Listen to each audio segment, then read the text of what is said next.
Golden Crown of Unity. Our tale begins on the continent of Africa during an era where kingdoms flourished and the lands thrived with the rhythm of vibrant trade and culture for thousands of years.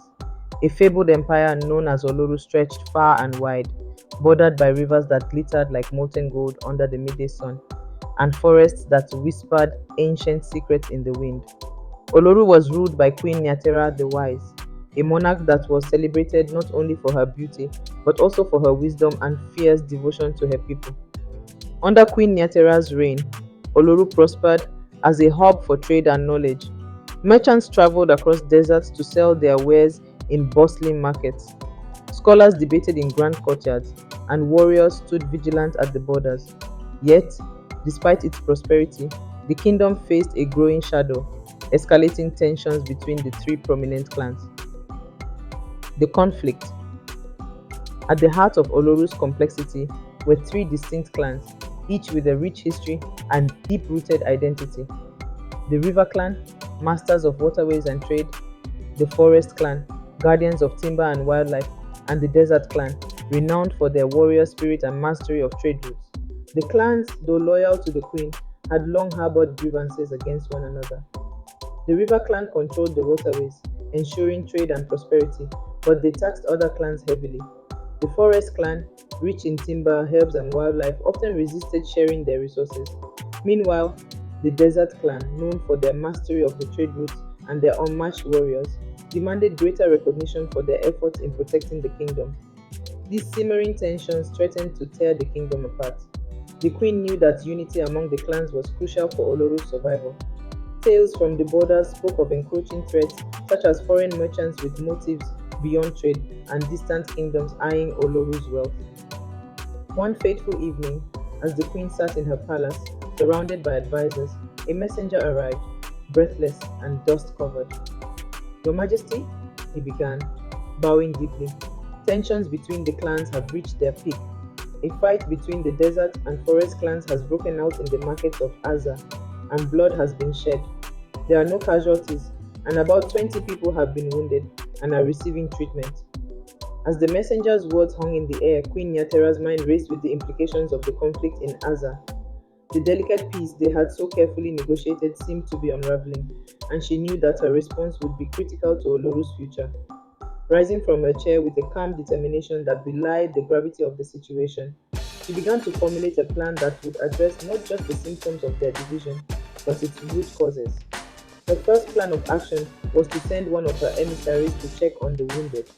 The queen then called her closest advisors together, her voice steady and resolute. She spoke of a solution that would transform this moment of conflict into an opportunity for healing. The Aza conflict would be more than just a response to violence. It would be a blueprint for a more unified kingdom. Within days, her directives began to take shape. The incident was investigated, and witnesses provided the names of the people involved in the skirmish. The suspects that were not injured suffered imprisonment while awaiting their trials before the magistrate. That night, as she slept, a vision came to her. She saw a golden crown, gleaming with gemstones, placed upon her head by the spirits of the land. A voice, deep and resonant, spoke. Forge unity, Queen Nyathera. Only together shall Oloru thrive. Queen Nyathera awoke the next morning knowing that true peace was not about avoiding conflict, but about creating cohesion and understanding. The fracturing of Oloru, a tale of three clans. In the time before memory, when the land breathed with abundance, three clans lived in a delicate balance. The River Clan, masters of flowing waters. The Desert Clan, guardians of hidden oases. The Forest Clan, keepers of ancient wisdom. Old Mako, the eldest storyteller, would often begin, listen children, to the tale of how trust became a forgotten treasure. It began with the Great Drought. The sun became a merciless hunter, consuming rivers and withering crops. Water, once abundant, became more precious than gold. The Desert Clan, with their deep wells and hidden springs, became the gatekeepers of survival. Ahmed, a young Desert Clan leader, remembered his grandfather's words: water is life, and life must be protected. But protection looked like hoarding to the River Clan. Kasim, their most respected elder, would pound his staff against the ground. They steal our future, he would cry, his voice echoing with generations of pain. The forest clan watched, caught between survival and diplomacy.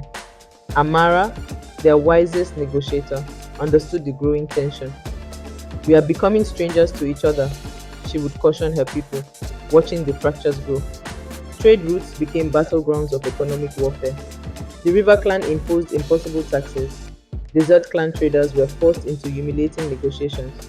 The forest clan watched their potential prosperity dissolve like morning mist. Territorial boundaries became invisible walls. What was once shared became contested. A river's bend, a forest's edge, a desert plateau. Each became a potential battlefield. Children grew up hearing stories of old conflicts. The desert clan's strength became labeled as aggression. The river clan's cunning was seen as manipulation. The forest clan's patience was interpreted as weakness. We forgot how to listen, old Mako would say, his eyes distant. We remembered how to fight but forgot how to understand. Generations passed. The original conflicts became myths, then legends, then unquestionable truths. Each clan built protective walls, not of stone, but of stories, of fear, of misunderstood history. But stories can change, legends can be rewritten, and sometimes all it takes is a moment of unexpected wisdom, a journey of transformation, a leader willing to see beyond the boundaries. The retrieval of the crown would become that moment, the moment when three clans would remember they were once one kingdom. The quest for the crown. The next morning, the queen summoned the leaders of the three clans to her court.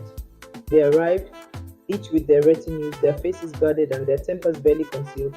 "I have seen a vision," Queen Nyathera announced, her voice steady. "The Holy Spirit has shown me a crown, a symbol of unity that will bind us as one. But this crown lies hidden, and to retrieve it, I need the strength and wisdom of all three clans." The clan leaders murmured among themselves, but curiosity overcame their mistrust.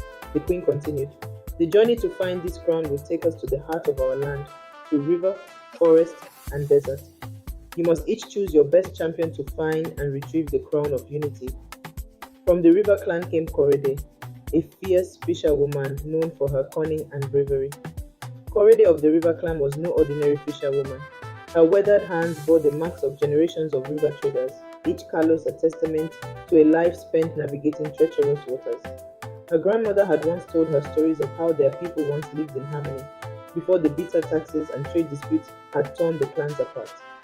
As the youngest daughter of a once prominent trading family, Korede carried the weight of her family's lost prosperity in her determined eyes. From the forest clan came Olumide, a hunter whose arrows never missed their mark. Olumide from the forest clan moved like the shadows of the ancient trees. Orphaned during a skirmish between clan warriors, he had been raised by the elder hunters, learning the secrets of the forest. His iron sword with a leather and brass hilt was crafted by the finest metalsmiths in his clan. His hunting and tracking skills were unmatched. Where others saw only trees, Olumide saw a living, breathing world of interconnected life. From the desert clan came Jabril, a stoic warrior with unmatched strength and endurance. Jabril, the desert clan warrior, was a man of few words but immense presence. His skin, the color of copper, was etched with tribal markings that told stories of battles fought and won. He had watched his people suffer from the kingdom's internal conflicts, their trade routes becoming increasingly dangerous, their warriors increasingly weary. As they prepared for the quest, the three champions would become the key to Oloru's survival. They were the living embodiments of their kingdom's peace and prosperity. The night before the journey, on the eve of their departure, Queen Nyathera gathered them in a sacred chamber beneath the palace. The room was illuminated by oil lamps that cast dancing shadows on walls decorated with intricate mud cloth and bronze reliefs telling the history of Oloru. "The crown is more than a priceless artifact," the queen explained, her voice low and intense. "It is the soul of our people, forged from the very essence of our land." She produced an ornately decorated leather pouch from which she withdrew three talismans: a river stone smoothed by centuries of current, a carved mahogany statue, and a piece of desert glass that caught the lamplight like a captured star. "These are the sacred tokens of your clans," she said. "They will guide you when the path seems impossible." Queen Nyathera removed her heirloom necklace, passed down through generations of Oloru's rulers, and placed it in the leather bag along with the talismans. Queen Nyathera explained, I was instructed by the voice in my vision to include this family heirloom in with the sacred tokens. Queen Nyathera looked at her champions with a mixture of pride and understanding. She knew that the true test was not just finding the crown, but rebuilding the fractured spirit of Oloru. The chosen champions set forth on their journey. Their journey was not just a physical traversal of land, but a spiritual odyssey. Each challenge they faced tested not just their physical abilities, but the very essence of their cultural identities. The trials of the river.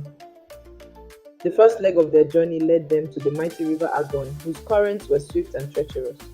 Their first challenge came at the river clan's borders.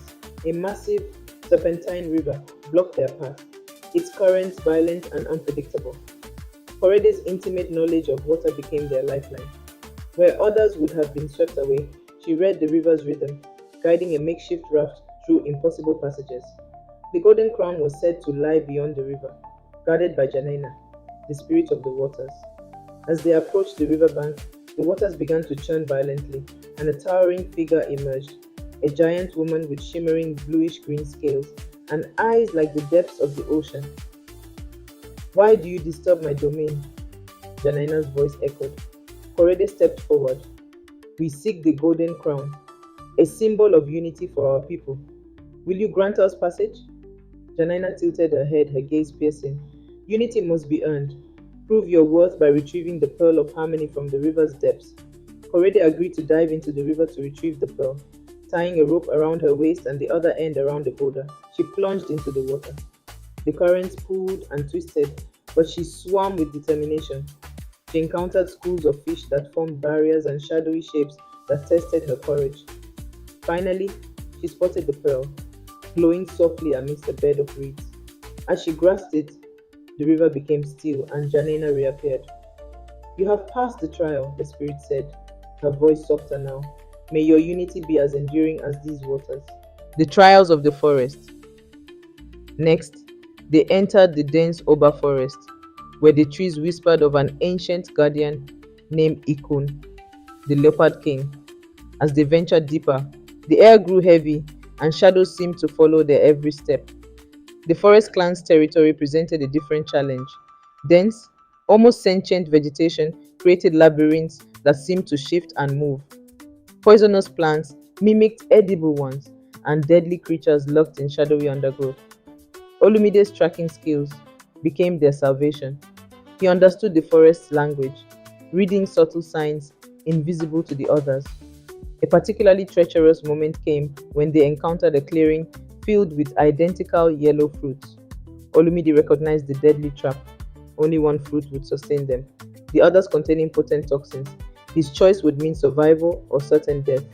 Suddenly, Ikon appeared, a massive leopard with golden fur and piercing green eyes. His growl resonated like thunder. To claim the crown, you must prove your wisdom, Ikon declared. He gestured to 3 trees, each bearing fruit of a different color, red, yellow, and blue. Choose the fruit that represents true strength.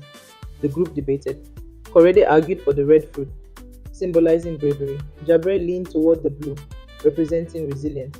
But Olumide, observing the forest around them, chose the yellow fruit, which hung closest to the sun. This fruit represents balance, Olumide explained. It absorbs the sun's strength and gives life in return. Eko nodded approvingly. You have chosen wisely. Balance is the root of true strength. Proceed with my blessing.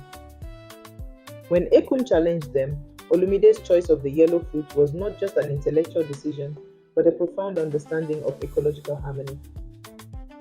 The trials of the desert.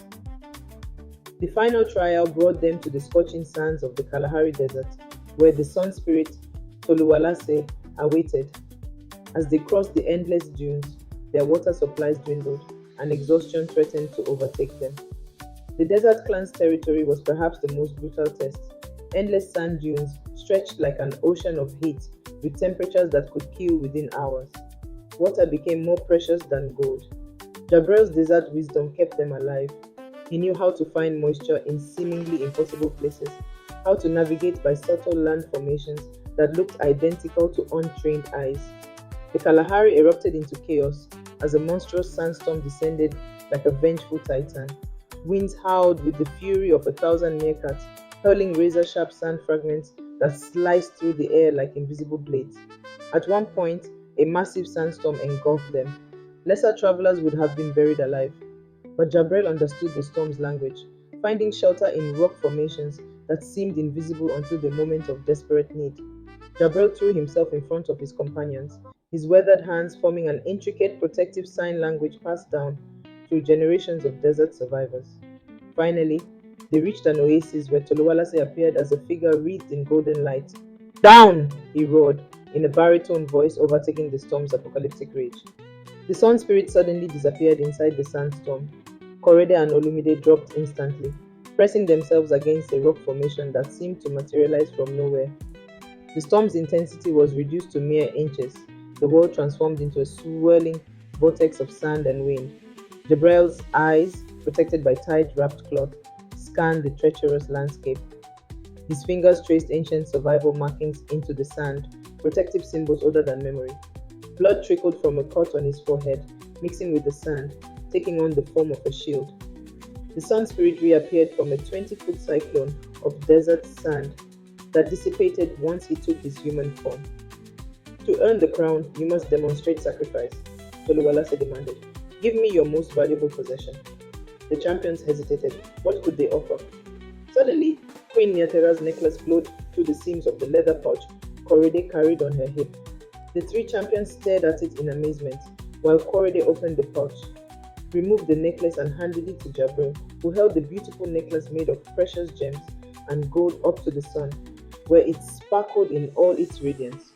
Olumide explained to the sun spirit the significance of the necklace as was told to them by their queen. This represents the legacy of our people. I offer it to you for the sake of unity to find the golden crown. Toluwalase was no gentle spirit, but a towering inferno of golden energy, his form shifting between human and pure solar radiance. The very sand beneath them liquefied and reformed with each of his movements. Sacrifice! His voice thundered, shaking the desert itself. The underground chamber. The sun spirit. Toluwalase accepted the necklace without hesitation. Light from the necklace began to pulse, its ancient stones glowing during the metamorphosis in the hands of the sun spirit. Toluwalase held the necklace up to the sun, and the stones transformed the desert landscape, parting the sands like a living curtain, revealing a subterranean chamber that defied the harsh desert environment outside.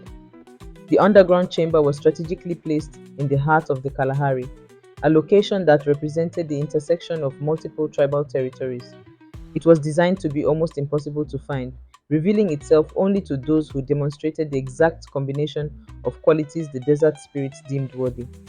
Carved from an impossible fusion of ancient stone and crystallized minerals, the chamber pulsed with an inner luminescence that seemed to breathe with ancient memories. The walls shimmered with intricate hieroglyphs that shifted and moved like liquid silver, telling stories of civilizations long forgotten. Geometric patterns etched into obsidian-like surfaces caught and refracted the golden light emanating from Toluwalase, creating a kaleidoscope of amber and crimson hues that danced across the smooth stone floor. Massive pillars that rose from the ground are embedded with what appeared to be fragments of meteorites, their dark metallic surfaces contrasting with the golden light that engulfed the chamber. At the chamber's center, a raised pedestal of pure lapis lazuli stone with glowing gold flecks floated slightly above the ground, defying gravity. The golden crown suspended above it in a bright, undulating light. The golden crown's design features 7 tall curved points. Each point is adorned with a round-shaped diamond at the top, and the crown is encrusted with sparkling ruby and sapphire gemstones. The center of the crown has a large round-shaped sapphire gemstone, surrounded by smaller teardrop-shaped diamonds. The crown is a living artifact that seemed to pulse with its own heartbeat, its delicate sculptured work and precious gems telling stories of leadership, sacrifice, and cosmic connection. The crown's revelation. As their hands touched the golden crown, something extraordinary happened. It was not a mere physical object. but a vessel of ancestral memory and collective consciousness. The moment the crown emerged from its ancient resting place, a surge of energy connected Korede, Olumide, and Jabril in a profound spiritual experience. Each champion saw visions that transcended their individual clan histories. The crown had done more than reveal a path to unity. It had fundamentally restructured their understanding of themselves, their clans, and their kingdom. The return to Oloru. As they returned to Oloru, the very landscape seemed to celebrate. The journey back to Oloru was met with celebration and wonder. Men, women, and children gathered in the palace courtyard to catch a glimpse of the crown and the three brave champions who successfully completed the queen's quest. Birds sang in unprecedented harmony. The rivers ran clearer, and the desert winds carried whispers of hope. When they met with Queen Nyathera and handed her the crown, she was hopeful that it would unite her people. She thanked them for their sacrifice and triumph in retrieving the golden crown. Queen Nyathera, flanked by Korede, Olumide, and Jabril, held the crown up high. This crown represents the strength of our unity, she proclaimed. May it remind us that together we can overcome any trial. The following day, Queen Nyathera's unity ceremony became a rebirth. As they placed the crown upon her head, the air hummed with potential. The clans, moved by the journey's profound tale, vowed to set aside their differences. The golden crown became a symbol of hope and harmony, a testament to the power of unity in the face of adversity. Under Queen Nyathera's reign, Oloru flourished, its legacy echoing through the ages as a beacon of wisdom and resilience. Thank you for watching African and African American folktales. Please like this video, ring the notification bell, and consider becoming a subscriber. Your comments provide feedback that help us create entertaining content for your enjoyment.